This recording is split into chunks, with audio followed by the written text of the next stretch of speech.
এসআইআরের খসড়া তালিকায় নাম উঠলেও শুনানির আতঙ্কে মতুয়ারা। সিএএতে নাগরিকত্ব এখনো মেলেনি, ফলে নির্বাচন কমিশন নথি চাইলে কি দেখাবেন এই ভেবেই চিন্তায়।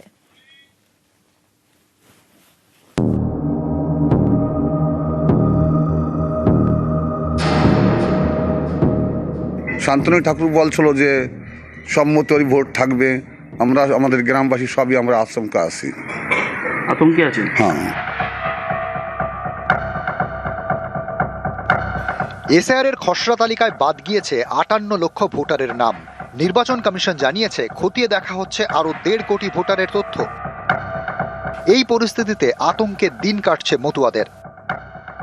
২০০২ সালে ভোটার তালিকায় আপনার নাম না নাই, শান্তনু ঠাকুর বলছিল যে সম্মতি ভোট থাকবে, আমরা আমাদের গ্রামবাসী সবই আমরা আশঙ্কা আছি, আতঙ্কে আছেন। হ্যাঁ। হাজার হাজার মতুয়ারা আমার মতন সংকটে আছে।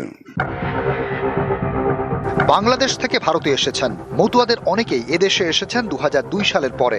ফলে ২০০২ সালের ভোটার তালিকায় তাদের নাম নেই, তাদের ঘনিষ্ঠ আত্মীয়ের নামও নেই। এই মতুয়াদের বড় অংশের বাস উত্তর ২৪ পরগনা এবং নদিয়ার সীমান্ত ঘেঁষা এলাকায়। নির্বাচন কমিশনের তথ্য অনুযায়ী ২০০২ এর তালিকায় নাম নেই এমন ভোটারের সংখ্যা সব থেকে বেশি উত্তর ২৪ পরগনা এবং নদিয়াতেই।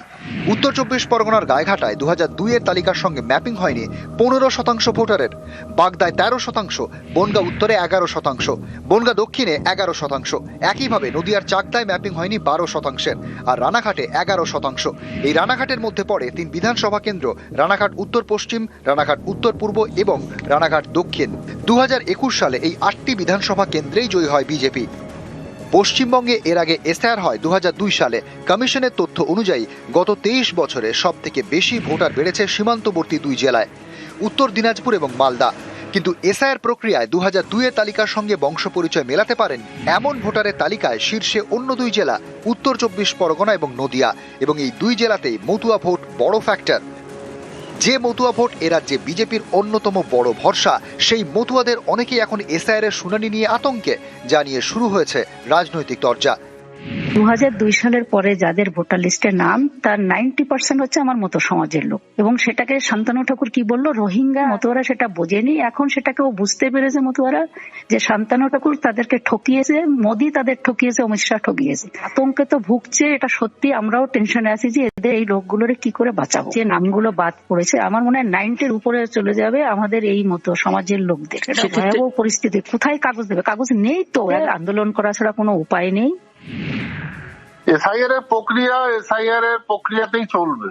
তাতে যদি কারোর কোনো পার্টির কোনো সমস্যা হয়ে থাকে, সেটা তাদের ব্যক্তিগত আমার মনে হয় মতামত বা ব্যক্তিগত চর্চা। আমি তো বলেই দিয়েছি যে মতুয়াদের কোনো ফ্যাক্ট নেই এখানে। মতুয়াদের সিটিজেনশিপ হলে মতুয়াদের আর কোনো সমস্যা নেই, অটোমেটিক ভোটার লিস্টে নাম উঠবে। তো মতুয়াদের নাম বাদ গেল না, এটা নিয়ে মতুয়াদের কোনো টেনশনই করা উচিত না। মতুয়াদের নাগরিকত্ব দিতে সিএএ চালু করেছে কেন্দ্রীয় সরকার। মতুয়াদের অনেকে সিএএ এর অধীনে নাগরিকত্বের আবেদনও জানিয়েছেন, কিন্তু হাতে গোনা কয়েকজন এখনো পর্যন্ত নাগরিকত্ব পেয়েছেন। সুপ্রিম কোর্ট সম্প্রতি মন্তব্য করে, আগে নাগরিকত্ব, তারপর ভোটাধিকার। এই পরিস্থিতিতে ভোটার তালিকায় নাম থাকা ঘিরে আশঙ্কা তৈরি হয়েছে মতুয়াদের মধ্যে। অনেকে বলছেন, নির্বাচন কমিশন হিয়ারিং এ ডাকলে দেখানোর মতো নথি নেই তাদের কাছে, যা বিজেপির কাছে বিড়ম্বনার। পরিষ্কারভাবে বলতে চাই, কোনো দ্বিধাদ্বন্দ্ব নেই বা অন্য কোনো রকম ডাউট নেই। সেটা হচ্ছে, এটা আপনাকে প্রথমে স্বীকার করতে হবে যে ২০০২ যাদের নাম নেই এরকম প্রচুর মতুয়া রয়েছে। এটা সবাইকে স্বীকার করতে হবে যে তাদের কাছে যে ১২টা নথি আছে, 12টা নথির মধ্যে তাদের কাছে থাকবে না। একটা উপায় হচ্ছে সবথেকে বড় জিনিস, রক্ষা কবচ, সেটা সিএএ। নিউজ 18 বাংলা।